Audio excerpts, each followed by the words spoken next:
This is Carla Wills Brandon coming to you from Galveston, Texas, where the motorcycles and the tourists are telling me that Easter weekend is in full swing. For those of you who are Christian, yes, this is a very holy time. For those of you who just enjoy the springtime, the sense of renewal and spiritual evolution, have a great and happy time. For those of you who are like me, who have to cook Passover meal at the end of the month, I hope you don't have these to deal with. I don't know how I'm going to do that. That said, I do want to say thank you so much from the bottom of my heart to all of those of you who sent to me wonderful notes and messages of encouragement and let me know how much I was cared for. With this, you guys have been great. You have helped me during some of my darkest hours, and I wish I could give each and every one of you a great big hug. Thank you so much. That said, this period of healing has given me time to reflect. It's given me time to reflect on a lot of things. But one thing I haven't been really public about is a near-death experience I had a couple of years ago. I've got it on paper and I've shared it with friends, but I haven't really been very public about it. And so I want to share it with you now. I had to go to the hospital a couple of years ago because I had another deadly disease. You'd think this one would have been enough, but no. Okay. I don't remember getting to the hospital. I don't remember going to the emergency room. I was told that I was in the hospital room that my father-in-law had been in months before he passed. And that gave me such a sense of hope. I can't tell you. But here is the near-death experience. I'm going to tell you why I had a hard time with it because it wasn't the classical near-death experience, going through the tunnel at the speed of light, meeting a light being. Mine was kind of like that, but it was a little bit different. I was in my hospital room, and I know that there were two nurses in the back, and they were chatting away. It had to do with me needing to take a shower, and I don't know if this was before the experience or after. I don't have a clue. I don't even know what time it was. I know I was scared and confused, and suddenly I found myself twisted around on my bed, and I was looking out at a very golden scene.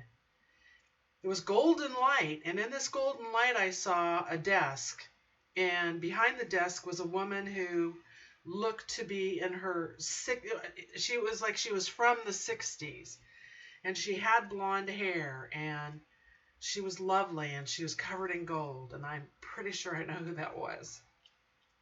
And then the other two across the desk, one of them had trousers on like my grandfather, and the other was wearing a plaid shirt and jeans, and I think I know who that was too.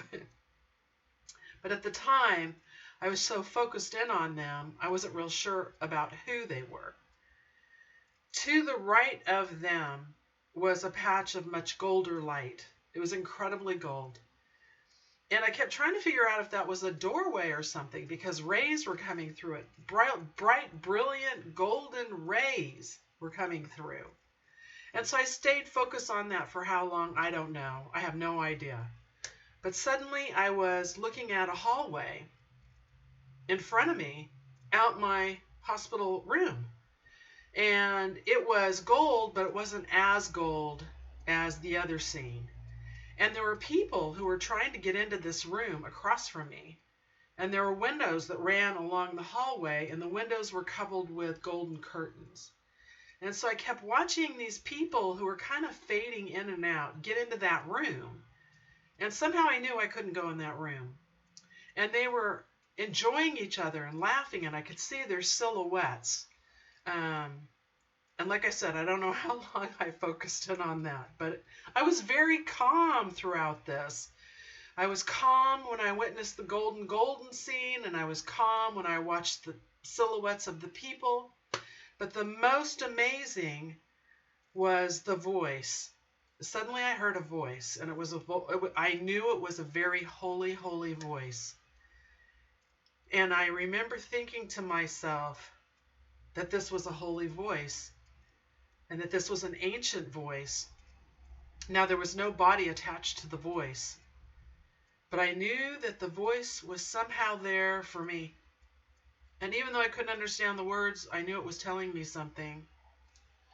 And then I heard the tinkling of these bells, these sweet little bells.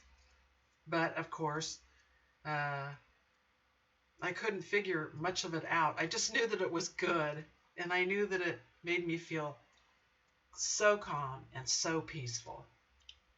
So I don't know how long I was where I was, but I do remember being back in my hospital room again with my head where it was supposed to be, laid out on my bed, and I looked out of my doorway, and there was the nurse's station, the big, ugly, dark nurse's station, with the dimly lit lights. There was no golden light anywhere to be found. And then there was the hallway. I could see the hallway, and the hallway, on the other side of the hallway, there were just hospital rooms with patients in them. I was so overwhelmed by this experience that I had Michael go check, my husband, to see if anybody was playing the radio, that there was some kind of music on that would fit what I had experienced. And he came back and he said no. And then the illness returned, and I was confused and scared, and I do remember that I was a bit clear after that. I wasn't quite as confused. So then when I got home, I healed up from that illness, and then I got into life, my family, my business, and I would reflect on bits and pieces of this experience, but I never took the time to really look at it until recently, not that long ago. And so when I got it on paper and I shared it with a couple of friends, I'm going to tell you something. That experience has helped me get through this. So today I feel concerned about my leg, and it's taking a long time, and I'm having to learn how to be a lounge lizard. But I'm so grateful that I have my leg, and I'm so grateful I had that experience. And I can still hear that holy voice in my head.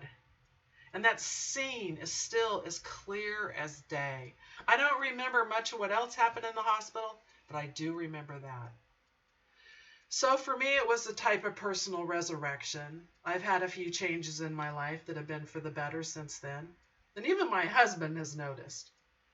So for you, for this holiday, determine what's your resurrection, what's your renewal, and enjoy yourself.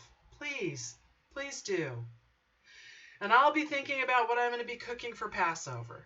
So you guys have a great weekend, and take care.